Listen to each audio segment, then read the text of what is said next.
Hey, have you got DJing questions? Well, we've got answers. It's another open house Thursday question and answer session here at Digital DJ Tips from our studios. The world's leading DJ school is open to you for the next 45 minutes or so with me, Phil Morse, to answer and help and discuss and basically be your DJ learning friend. Whatever you want to know, whatever you're stuck on in your DJing, then ask away and we'll help. We're live on YouTube, Twitch, Facebook, and where you usually get your live streams. I'll give you 30 seconds to settle down and we'll see you very soon.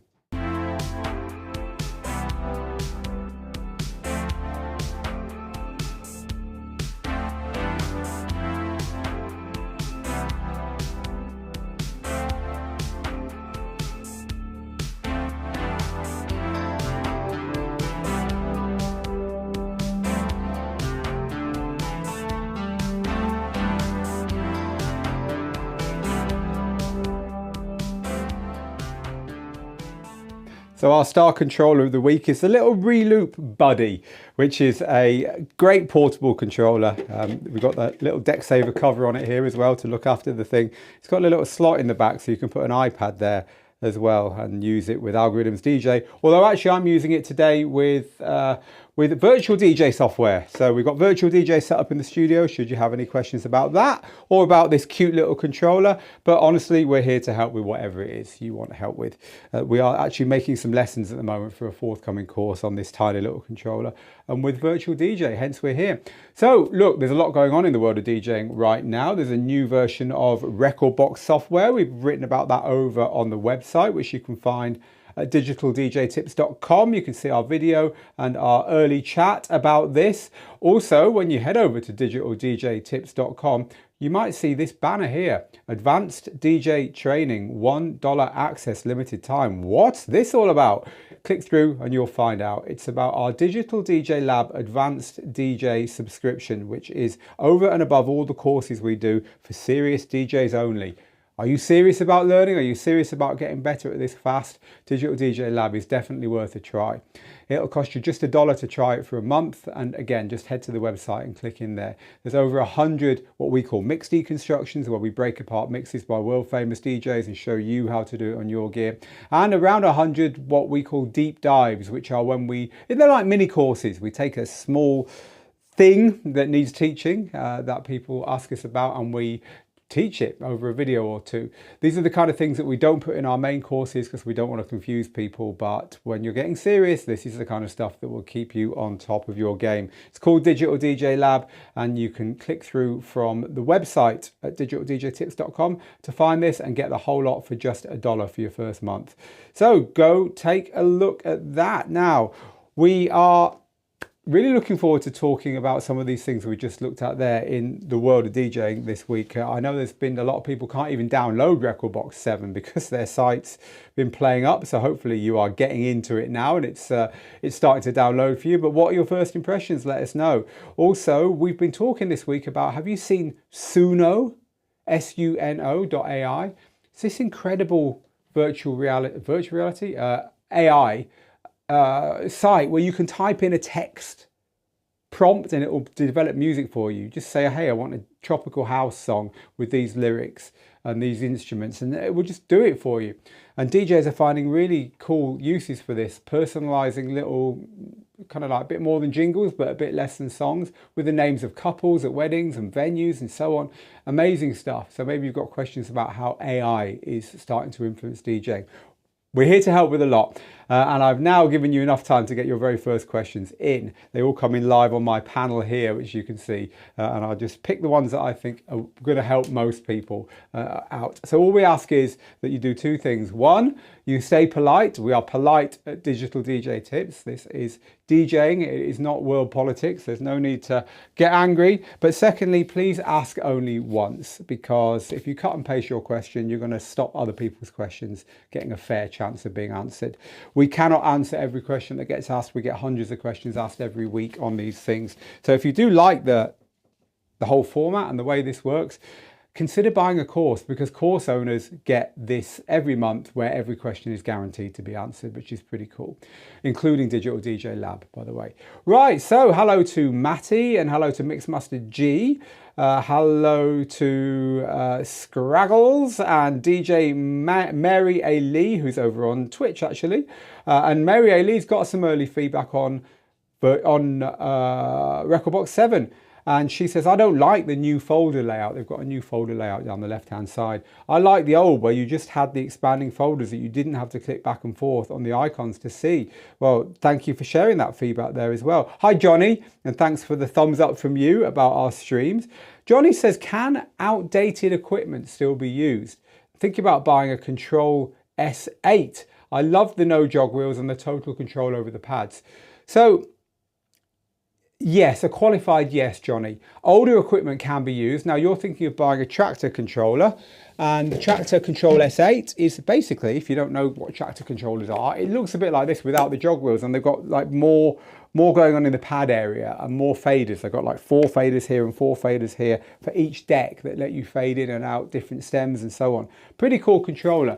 And the thing with the S8 is, because it's designed to work with Traktor software, and Traktor are not a fast moving company. They don't, you know, develop and break old stuff. They're not like Facebook or Apple or something. I think you're going to be fine with the S8 for many years to come. So yes, in that instance, I'd say get it. There's certainly instances in DJ equipment where older equipment doesn't work anymore. A lot of the old Rane equipment doesn't work anymore with Serato, for instance, which is intensely annoying, of course.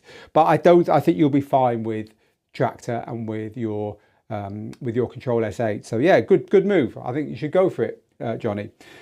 So, hello to the Ruckus, hello to I Rock with Ray Moore, hello to DJ Vibe Lee over there on YouTube, hello YouTube crew, hello Kesha in the Windy City, hello to Driss and to Mike, first in there today, Mike, well done.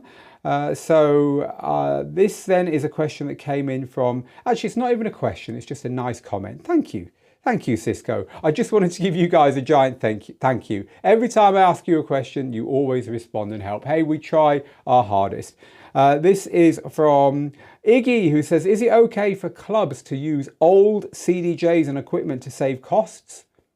Or are they supposed to always be ahead of the game? For instance, there's clubs that still use CDJ 350s.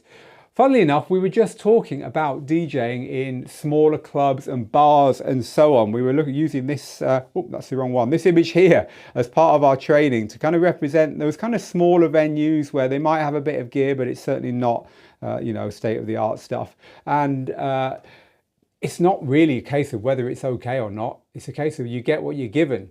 The important thing is to get down there and to check it out and to know what you're going to be asked to DJ on. That's the really important thing. I mean, look, you're not always going to get a setup where they've got decks and CDJ 3000s and an A9 mixer and room for your laptop and all the cool stuff that you should have in the higher end venues. You're just not going to get it. Sometimes they don't network the players together, so you plug your USB into one of the CDJs and the other one doesn't know it's there, so you've got to plug one into that one as well. So take 2 USBs with you. It's a case of making sure you know what to expect at the venues. That's why a lot of DJs, I don't know how often this happens now, but certainly in the past, have always as a fallback carried a DVS box. DVS boxes look like this. Oh, we're out of focus on that camera. They look like this. So you can just quickly plug into any mixer and any CDJs or any decks, if you carry vinyl with you and CDs, and you can control your DJ software basically on any old gear, just as a fallback. This and a couple of pieces of control vinyl. This is what control vinyl is. It's basically vinyl that's designed to work on any old turntables with one of these and let you control your DJ software, but also you get control CDs that can go into CDJs. Even USBs can have control code on them, so you can use the most rubbish gear to control your DJ software. But again, you know, this is the kind of thing that you should know about ahead of time. But in truth, a lot of venues do have very substandard gear. What is true nowadays, though, is that especially venues that haven't got state-of-the-art stuff, they're quite happy for you to just unplug their gear and plug yours in. So, you know, funnily enough, little controllers like this can be really good to take with you because they don't take up much room and you know you've always got something that you're used to using there. For those of you saying, why has the book changed colour, Phil? What have we missed? This is the latest version of the book, Rock the Dance Floor. It's twice as big as the old version, updated for 2024. It's coming out at the end of the month. And so we're very excited about that. We've got a new version of our complete DJ course following quickly on its heels. And if you're interested in getting the book for 99 cents or pennies, rather than its usual, $12 or whatever it's going to cost, then there's an easy way of making sure you know when it comes out, because it's only going to be, we're going to put it for 1 day, 24 hours at 99 cents if you buy the Kindle version. And so to find out, you go to djtips.co/book. djtips.co/book, and we'll let you know at the end of the month, the second it goes live. I can't tell you now exactly when that'll be because Amazon, right? So as soon as it happens, get on that list and we'll let you know. djtips.co/book. But yeah, it's exciting. So this one came in live, as they all have, of course, unlike our student Q&As where you get to ask your questions ahead of time and we get to look at giving you the best answer we can. This is all live. Everything we do on these shows are completely live. So this is another one that's come in live. This is from Matty, who says, I just got a Prime 4 Plus and I couldn't be happier. Although I do think the stems quality has a way to go. Yeah, if you've got the Prime 4 Plus, it's the only engine DJ powered piece of DJ gear that does this. If you've got the Prime 4 Plus, which is the latest flagship version of their gear, then you can use a very, well, I say early, an undeveloped beta or beta version of stems. But it's not very good. You're right. It's something that I'm not so sure that they will be developing any further. I just think that the power isn't there in the system to make a good job of it. Thank you to my team for putting the link I just shared into the URL for our lab. So you go to djtips.co/try lab if you want to try out that $1 trial of our advanced DJ subscription program. So this one is from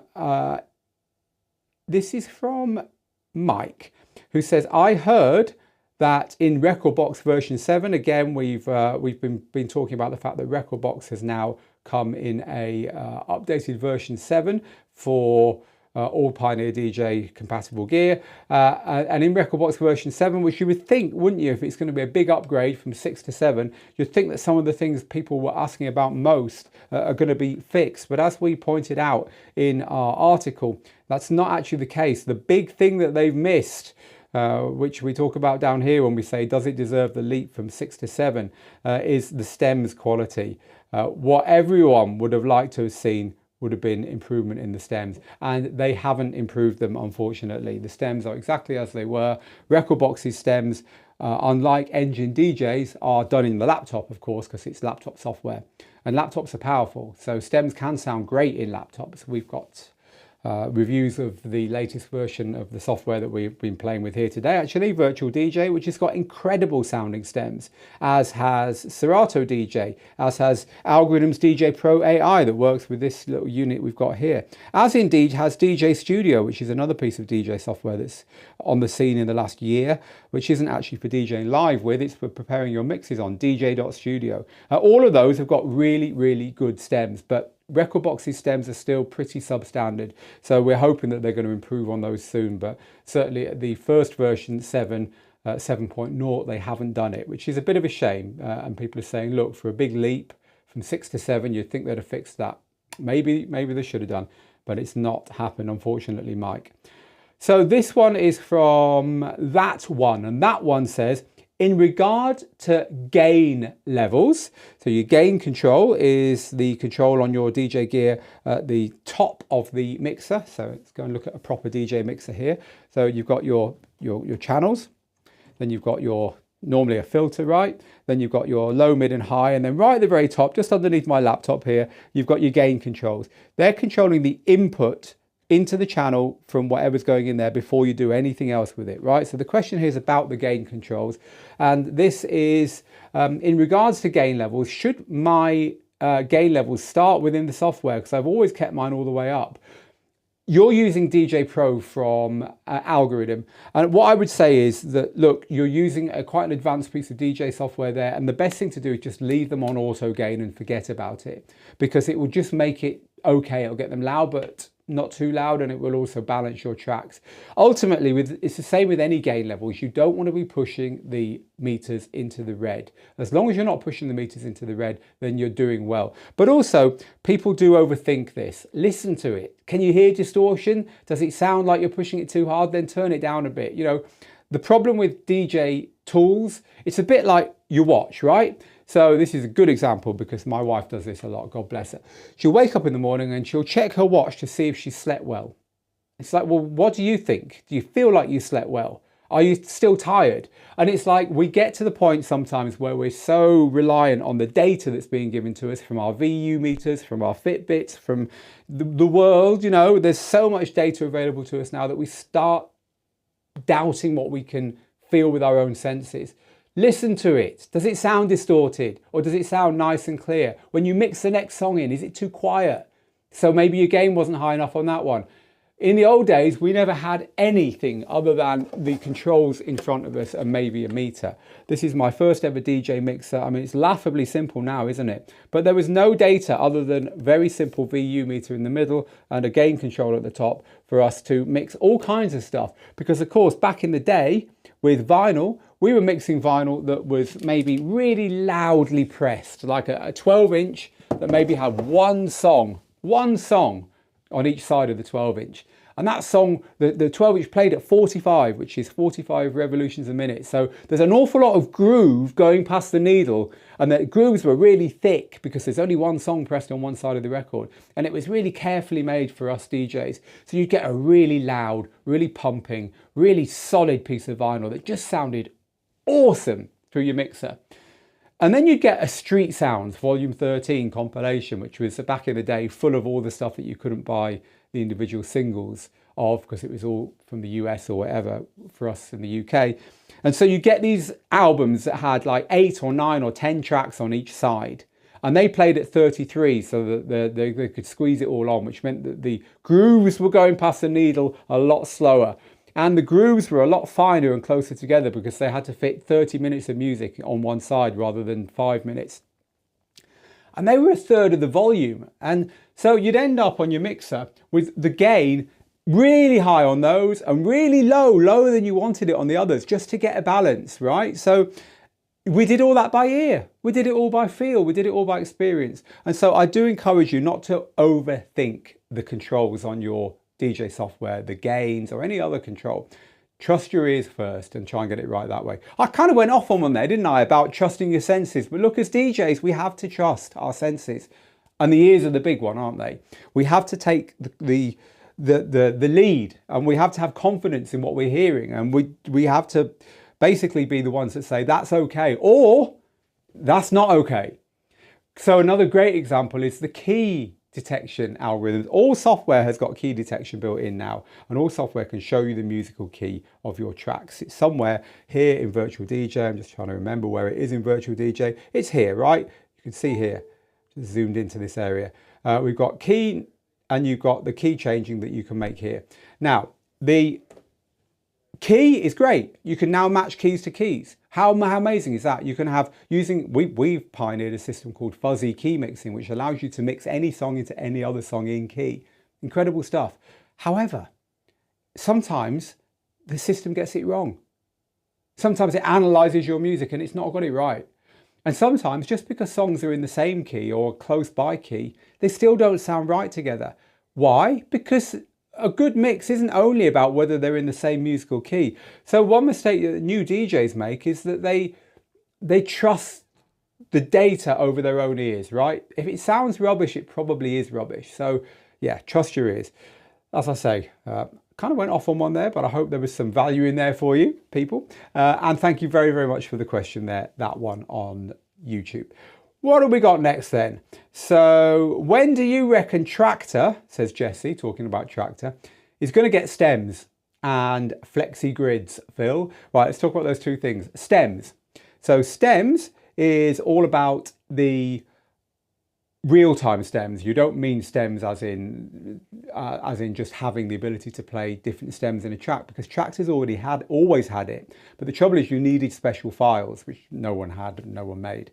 So When is it going to get real-time stems? I would imagine that they'll come up with something sooner rather than later, but Traktor being Traktor, no timelines have been given to us. That's the first thing.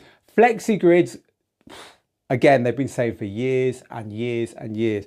Flexi grids are where you can basically take an old disco or a funk or a rock song where the tempo is the same, right? It doesn't slow down and speed up deliberately, but a real drummer was involved. And if a real drummer's involved, the drummer's going to get excited because they're coming near to the chorus, so they speed up a bit. And then the chorus happens and it's a bit faster. And then they hit the second verse and the drummer takes a breath and carries on at the same tempo, but naturally the BPM just drifts a bit.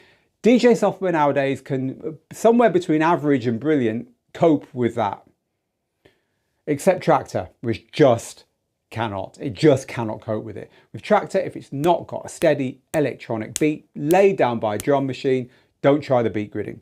And so when's that going to come? As I say, they've been promising that for probably half a decade, probably longer. So I've got no idea. I certainly wouldn't hold my breath on that one. But who knows? One day they might just drop it and surprise us, and then we'll forget that we never had it immediately. It's a bit like Wi-Fi, isn't it? Yeah. You know, when you go to a new place or move into a new house even, and you've got no Wi-Fi, you're like, oh my God, we've got no Wi-Fi. Oh my God, we've got no Wi-Fi. My laptop won't work. I've got no Wi-Fi. I can't get any WhatsApp. I've got no Wi-Fi. Wi-Fi, right? And the second they turn it on, you just forget. You forget you didn't have it. You're like, back to normal. The pain goes away instantly. It's like the best painkiller in the world, getting good Wi-Fi, isn't it? Anyway, so hello to Manini over there in Venezuela. We are a worldwide community, aren't we? Hello to GM, hello to so LF Operator over there in Detroit says good morning. It's actually evening here. I use the Reloop Flux. We've got one of those here somewhere. There it is. We were talking about DVS interfaces, weren't we? This is the Reloop Flux. Lets you use 3 decks with your DJ software and any old decks. So yeah, it's the latest, probably the only current DVS interface you can get actually. So Michael says, I'm pretty excited to have a great reason to reread your book. Oh, Michael, you're so kind. Anyway, lovely to see you, Michael, as well. Tune in there over on YouTube. So this is from Roman, who says, what's the difference between Rekordbox 7, Free and Core? Very, very, very little indeed. I mean, we haven't played with 7 in any depth yet. We've got time put in so we can update our Rekordbox course, but very little, traditionally very little. Rekordbox Free and Rekordbox Core both talk about the version of Rekordbox that you don't pay for, you don't subscribe to, and generally, you get slightly more features with the core version, which is unlocked when you plug in a Rekordbox controller, whereas Free is just there for everyone. But certainly until Rekordbox 6, very little different. We will take a look and let you know. I think one of the things that I can tell you for sure that is new, that you won't get on the free version, is in the export mode of Rekordbox on Rekordbox 7, you get lots of new controls. So let me see if I can actually load Rekordbox 7 and show you this.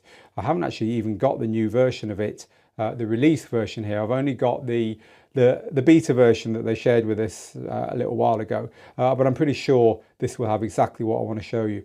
So Rekordbox is kind of unique because it's software that you use to prepare your music for playing on stuff like this, but also it's software that you use for actually DJing with, right?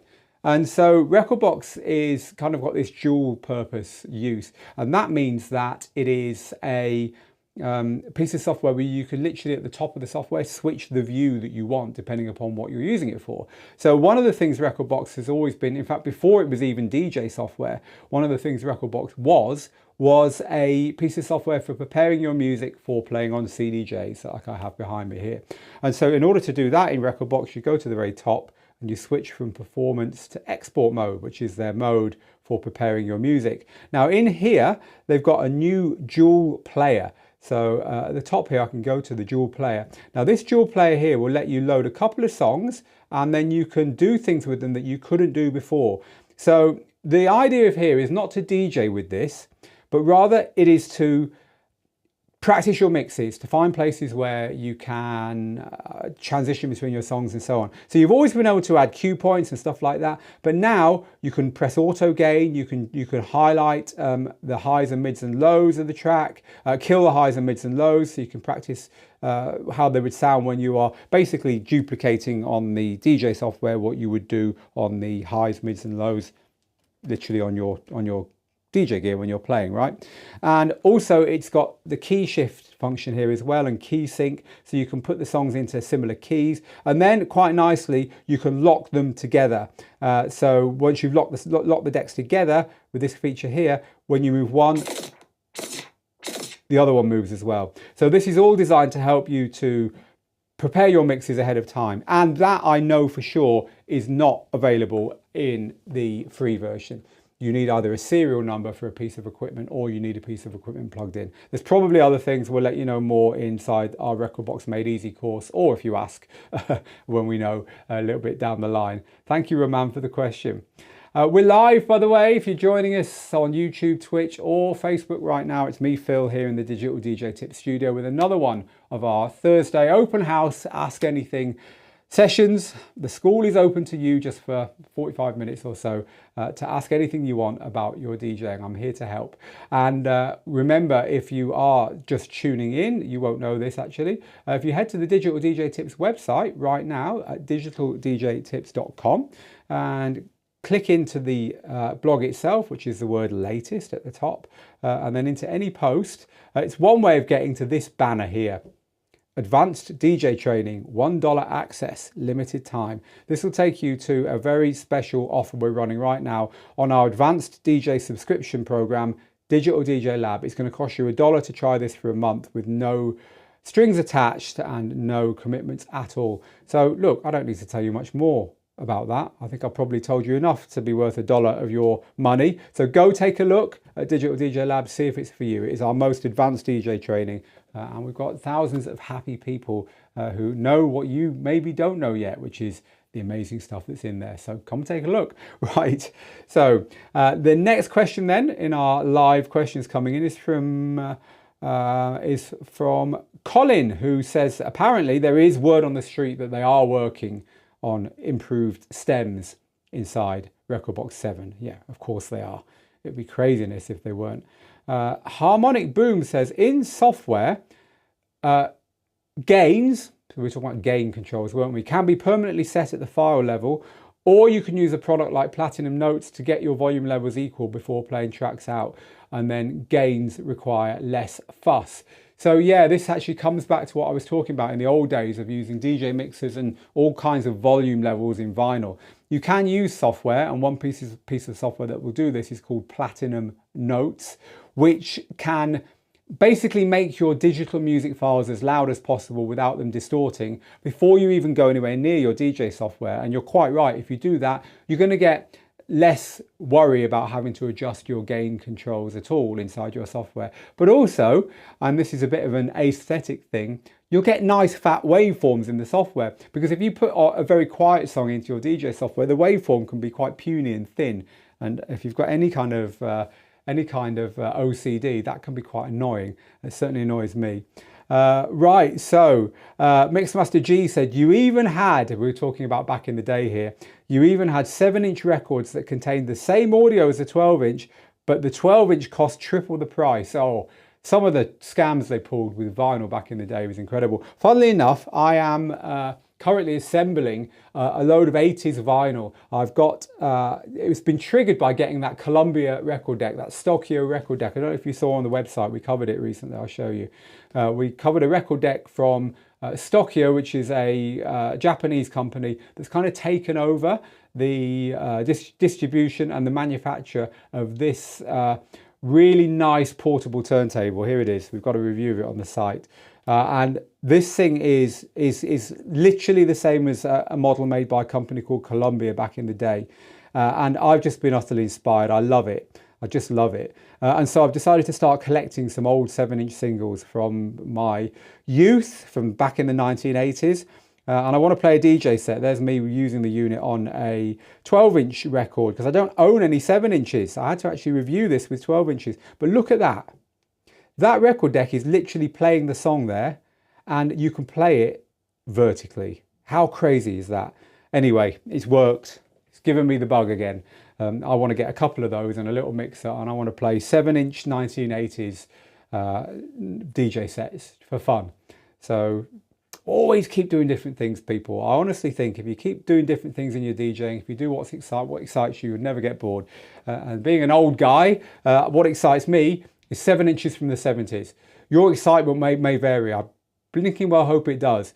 So anyway, that's what I'm into at the moment. Right, so Manini says, on Rekordbox, when I have a transition song, so 110 to 124, in one deck, the BPM doesn't change. No, it won't. Rekordbox doesn't know that your song has changed from one to the other. It will just have one or the other. It's just how it is. The only software that can do that within the software, within a song, I think, is Engine DJ, which will know what's going on inside your software. So Anthony says, I've got a DDJ Flex 10. Total waste of time. Rekordbox has done a full upgrade from 6 to 7 and the stems sound exactly the same. Yeah, we've already talked about that. They will be improved at some point, I'm sure, but it hasn't happened yet. Keel says, Disco Inferno is a great example of a drunk drummer where the drums go all over the place. I love it. Thank you for that. So Mr. Sheridan on YouTube says, Nick Spinelli, hello Nick, has suggested that Pioneer is waiting to see if they can actually buy Serato before fixing their stems because they want to use Serato's tech in them. Yeah, well, they'll be waiting a long time, I think. There's all kinds of problems with that buyout as far as we're hearing. Dickie says, is the Pioneer DJ XDJ RR still worth it in 2024? Well, it's still current. They're still manufacturing and selling it. So if it's got the features you want, then yeah, why not? Go for it. This is from Eugene, who says, in your opinion, what's the next up-and-coming genre? It depends where you are in the world. Obviously, it depends where you are in the world as to what's big. I mean, African house in general, African music in general is definitely having a moment at the moment. And you're in South Africa, Eugene. The exciting thing for you is that's probably your continent that it's going to come from. But what it's going to be, I am probably not the person to ask. Although if you'd like to give Eugene your opinion on that, or share it with me and I'll share it here live. Eugene's actually on YouTube in the chat over there. So lots of you not happy about Rekordbox and what hasn't been added. So Michael says, every time I hear people talk about Traktor, I get nostalgic as I was an avid user prior to becoming a Denon DJ Prime user. Good memories, but I wish they'd kept up with the industry a little bit more. Indeed, it's a shame really to see how quickly Traktor kind of fell from grace, or slowly, but it did. Right, what have we got next? Mixmaster G, in reply to Michael, says, Traktor is still my base DJ software, but its age is showing. I need a new laptop to run Rekordbox. This is the MacBook Air M2, 8GB, okay, says Jason. No, you need 16 gig for Rekordbox's stems. Harmonic Boom, how does Serato tracks work if I'm plugged into a Rekordbox deck? Your music will work in Rekordbox, but your cue points and everything else won't. You'll need to transfer those over in the background using an app. And if you're using a Mac computer, then one of our attendees here today, Mixmaster G, has just the app for you. So go and have a search for DJCU, the 4 letters DJCU. Google it and his app will come up that can help you with that. Don't you worry. You don't like my music for being late. We'll let you off. Thank you for being here now. So these DJ companies, says Mac, they get 98% of the way there and then they stay stuck and they never progress. DJing is not about the gear. It's not about the software. It's about the music you play and the people in front of you. I think if we can just accept we're never going to find perfect and try and put that from our minds, as DJs generally, we're going to have a lot more karma in our lives. So this one is from, it's a clarification of this idea about Rekordbox free. And no, actually it's not. It's just more nuance about Rekordbox. It doesn't use serial numbers to unlock tiers anymore. You need either an unlock controller or a paid subscription. Yes, that's true, but that's been for a long time now. Come on, let's get the performer out of secrecy and into the mainstream. This is about the Rane Performer. DJ controller, which is a motorized version of the Rane 4. Look, we can tell you it exists. I'll tell you why it exists, because I've got one in the boot of my car right now. It's real, people. I can't bring it here. I can't put it on the desk. I can't talk to you about it because it's not released for a little while. But as soon as it is released and as soon as we are allowed to talk to you about it, then I will. But look, if you wanted to know if it exists, I'm here to tell you it does. It's real, and I know. I've had my hands on one. Trust your senses, DJs, as I was telling you. Eric says, I've got the Newmark Mix Stream Pro, and so have I. I've got one right here. What a wonderful controller. What a wonderful little standalone device the Newmark Mix Stream Pro is. Love it. So Eric says, are you aware of any way to adjust the sampler settings apart from the volume? I'd like to start a few samples from a certain part, but I can't seem to sort that out. No, the sampler on there is good, but it's pretty basic because, hey, it's a standalone unit. You don't normally get samples on standalone units at all. But unfortunately, no, I can't think of any way to do that. I don't think there is one there. I see a lot of popular DJs who never adjust their gains. I'm a stickler for levels, says you don't like my music. Well, yes, but the reason they never adjust their gains is they're using properly loud songs in the first place. I always tell the story about James Hype, who some of you will know as one of our tutors. James plays modern dance music. Like, his music's all brand new, or at least made in the last few years. And James's gains are always stuck.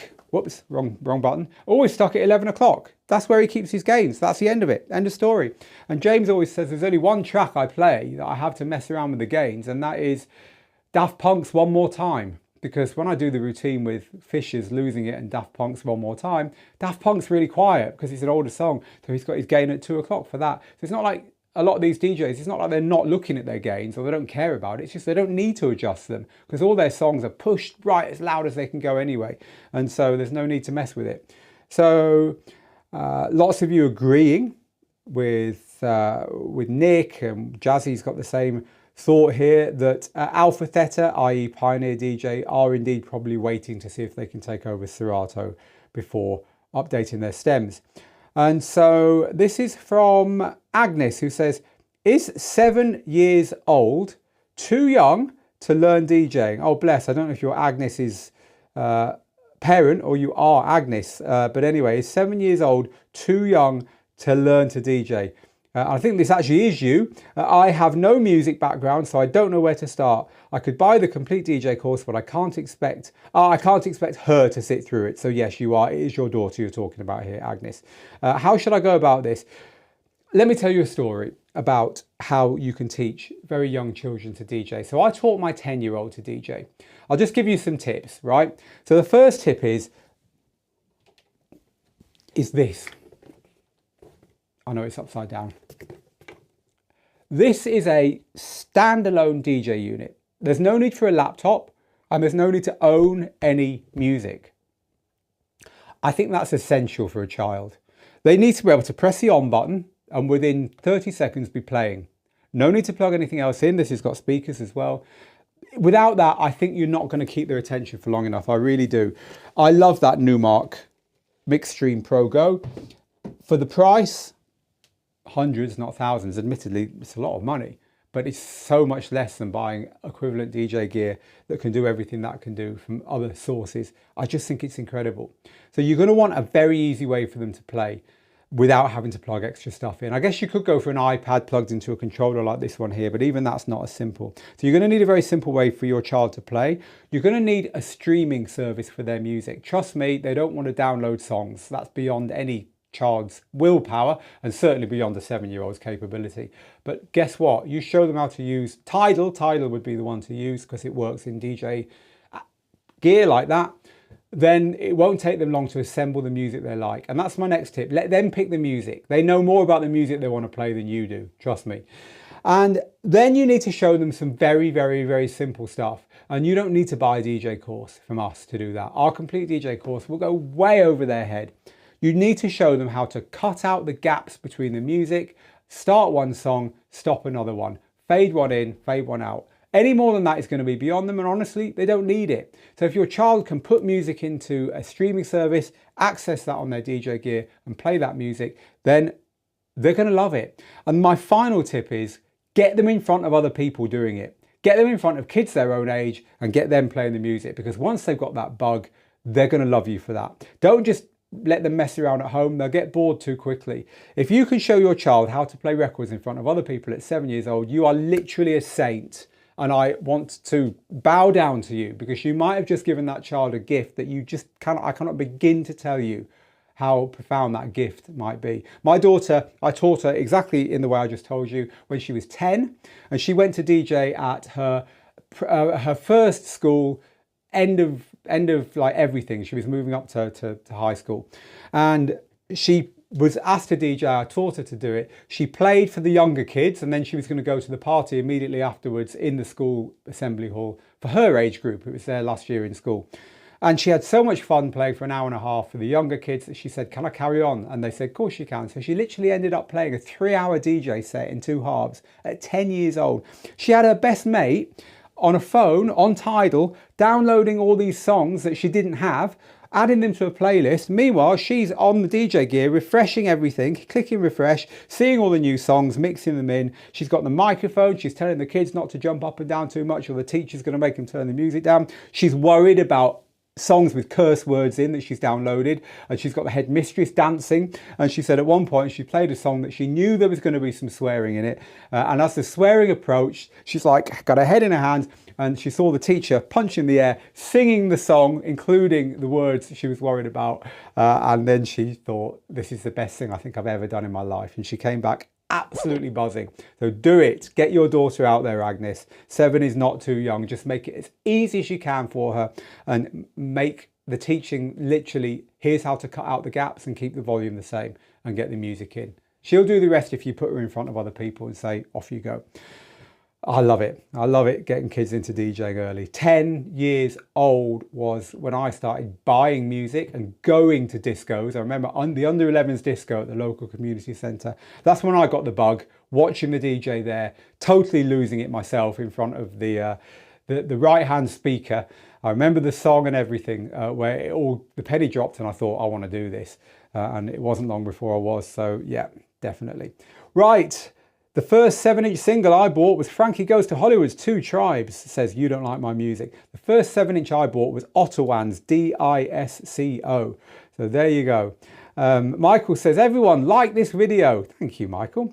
Does your course instruct you how to hook up speakers to amps and mixers and lights and stuff like that? Says Johnny. Well, yeah, it depends which course you go for, but we cover the basics of doing that in our complete DJ course, and then we cover the equipment and a lot more depth for mobile DJs in our mobile DJ blueprint course, Johnny. Afro House is big nowadays, says Colin. It certainly is big nowadays, Colin. We were talking about genres a little bit earlier. Ryan says, Disco Inferno is not a drunk drummer. Tracks were long and had before sequences and metronomes. They played them live. Yeah, we know. We've had that conversation, Ryan. You're misunderstanding. That comment about drunk drummer was just to kind of emphasise the fact that the drums don't stay the same. Traktor was ahead of its time, but not anymore. Yeah, agreed. What is the easiest way, says Chris, to back up your entire Rekordbox library and to be able to back that up onto a spare laptop should your first laptop fail?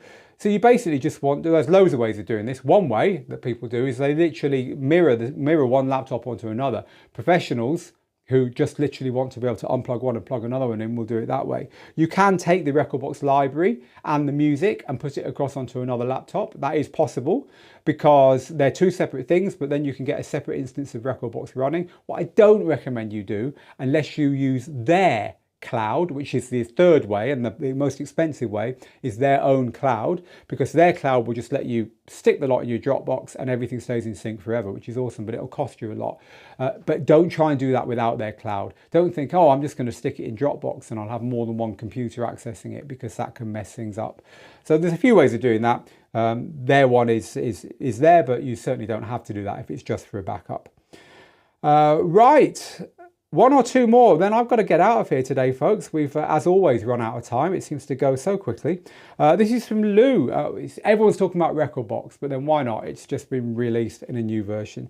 I'm on the fence, says Lou, about upgrading to Rekordbox 7 from 6. Should I wait for the bugs to be exterminated? I'm sorry if this question was already asked.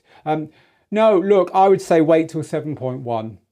to be honest. There's nothing really in there that's groundbreaking. There's nothing really in there that is going to change the way you use it. And it's why we're holding off on any changes to our Rekordbox course, because I don't think by any means everyone is upgrading. And I think a lot of people who download the new version will still use the old version for a while. So yeah, there'll come a tipping point at 7.1 probably where more people are using 7 than 6, but it's not there yet, and you're not missing an awful lot, honestly. So I'd say, yeah, maybe unless you have to have everything first, then I'd say maybe hold off for a little while. You're not going to harm yourself by not holding off. I'm going to end off with this. It's a nice piece of teaching from Sergio. You teach me as much as I teach you, folks, and I always like to read out wise stuff that comes in from our students and from our subscribers, because we're a community. We're not just us chatting to you. It's just like a dance floor and a DJ. It's a cyclical thing. So I'm going to end off with this from Sergio. Sergio says, when people ask me what equipment they need to be a good DJ, my answer is always the same. Nobody cares if you use a laptop, a mobile phone, or a full Pioneer CDJ 3000 setup. As long as the people in front of you are having a good time and you can read what kind of music they want, whatever gear you've got will do the job. Just remember that your goal is to entertain 99% of people on the dance floor. And in slightly different words, we say it the same way, Sergio. Your job is to play the best music possible for the people in front of you right now. End of story. Everything else is up to you, but they don't care about that. And so yes, as DJs, especially as hobby DJs, we love to talk about this stuff. As we know, 45 minutes has just gone in a click of your fingers, hasn't it? We love to talk about this stuff. That's what this channel is here for. That's what our membership groups are here for. When you're a Digital DJ Tips student, we've got our Facebook group and stuff. That's where we all talk DJing behind the scenes. But that's not of any importance or interest to your audiences. All your audiences are interested in is if you can play the right song for them right now. And that is the bit of DJing that you can never get 100% right. You can learn the gear. You can learn the technical stuff. You can learn great methods for gathering music. You can learn fantastic ways to always perform smoothly and plug in right and deal with other DJs right and get paid properly and just look the part and not get flustered when things go wrong. You can learn the craft of DJing by being diligent, by being a good student, by being in a community like we've got here. But the actual art of DJing doesn't care about the craft, doesn't care about all that stuff. The art of DJing is knowing what to play for the people in front of you right now, and hopefully knowing how to play it so that it all works well, goes smoothly. That's a lifetime's work. You'll never reach the end of that because music changes, audiences change, skills change, and we change. That's what keeps DJing interesting, and it's nothing to do with the gear. Thank you very much, Sergio. I apologize if we haven't managed to answer your question today. I want to tell you one more time about the fact that if you are interested in learning about the advanced skills of DJing, how the best transitions you hear are done, and how some of the stuff that we don't cover in our courses because it's too advanced is done. In other words, if you want to keep up with DJing, how it's done today, then head over to the Digital DJ Tips website, click into any of our articles, and then you will see a banner somewhere nearby with this wording on it: Advanced DJ Training, $1 access. Click on there and get our subscription program, Digital DJ Lab, for just $1 for the whole month, starting from when you subscribe. This is only for a few days, so do jump on it now. You can also find this at djtips.co/trilab, TRYLAB. That's djtips.co/trilab. And I think we're going to leave it there today. Thank you again, everyone. Get good, get out there, make the moments. I will see you again for our lessons live on all our channels next week. Till then, bye for now.